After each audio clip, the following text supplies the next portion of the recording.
Hello and welcome, it's Max from the Emagstar channel, and I thought I'd do a quick game review today on a game I bought from Steam, actually, for a quite expensive price of £22, called Air Conflict Specific Carriers. So this game's a kind of, well, you can kind of see it's like you have carriers and aeroplanes, and it's based in the Second World War, kind of around the air battles, like, yeah, like Pearl Harbor and such like that. So I'll actually show you a new okay, can I create a new one? I'll just call me X. Can I do that? Okay, so yeah, so I'm going to start a new game, and there's two campaigns for this game. There's the United States Navy and the Imperial Japanese Navy. So I'll show you the United States Navy. And there's kind of a really good storyline along with this that's meant to be, as I read, very historically accurate, and there's a lot of all the battles are real. Apparently all like the carriers that go down are real and stuff. So yeah, it's meant to be very good. Now I'm going to I'll show you the first kind of campaign level for the USA.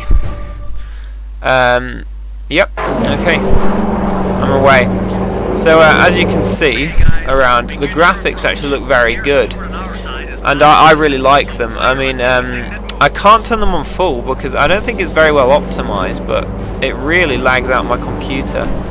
And I had to turn like the high quality water off and stuff like that, but I've got them pretty high, and even though I've got a pretty good graphics card, but it still looks really good. Also, yeah, there's different types of control methods for this. I'm using the arcade one with an Xbox controller. Basically, arcade. Whoa, that's lagging out. It's partly because I'm recording with fraps as well, it lags it out. But I'm using the arcade simulation mode, which is much easier to control. It's not like properly flying a plane, but it's much easier to turn, but you can't do like barrel rolls and stuff. But there's also another control setup that kind of uses that, called simulation mode, and that's actually very difficult to use, I find. It's basically like flying a plane properly, well, more like flying a plane properly. So I use arcade mode. I think most people will who use this game. But apparently the game also supports like joysticks and such like. So yeah, that's quite good in that respect. Yeah, and the aiming, I really like the aiming on the game as well. There's kind of these red things that appear where it tells you where to shoot to get down, so that's fairly easy really. Again, it's much more difficult to aim in like in simulation mode, but yeah. And the gameplay is actually really fun.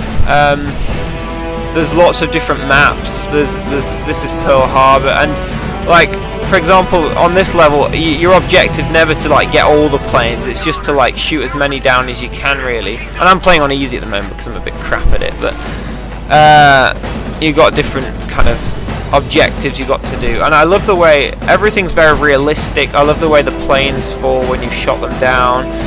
The aiming for bombs, if you want to drop a bomb, is very good. You see that on the ground. There's also like, if you, with certain bombs, you can press a button and it gives you like an aiming thing for the bomb. So that's all very good. I really enjoy it. I think it's really fun. Yeah. There are, however, like a few problems with it. I was playing one of the campaign maps where you had to use torpedoes to shoot down some boats, which sounds very fun, and they are very fun really, but it took me ages to figure out how to use the torpedoes, because I thought you just fire torpedoes like on the water and they could go in and then hit the boat, but it was more difficult than you thought it would be. They don't have very long range, and but I got the hang of it in the end, and when I did, it was very fun and such like. Also, it kind of plays with the setup. If you look at the bottom there, you've got loads of different planes, and basically if one plane runs out of ammo, you can press the button and it switches to the next plane, and the other plane goes and refuels and such like, which is really realistic as well. And when one gets shot down, he gets shot down, you can't play as him again, for example, and I think that really adds kind of a lot of realism to the game. I don't even know what I'm meant to be doing now. I think I'm protecting those guys, yeah. So yeah, that is very fun in that respect. There's also like a few, as I said, optimization. I think the graphics aren't fantastic in the respect that they run on very low range computers.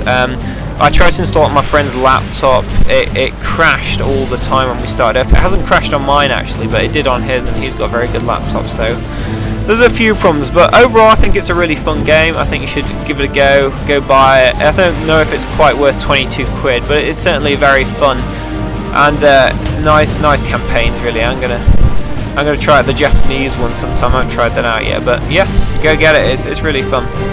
So yeah, and also if you like this video, we've got a new like Minecraft. We've got a Minecraft series going on at the moment, Tech It series. So go and check that out. I'll put a link to that in the description, I think. But yeah, so I'll see you later. Bye.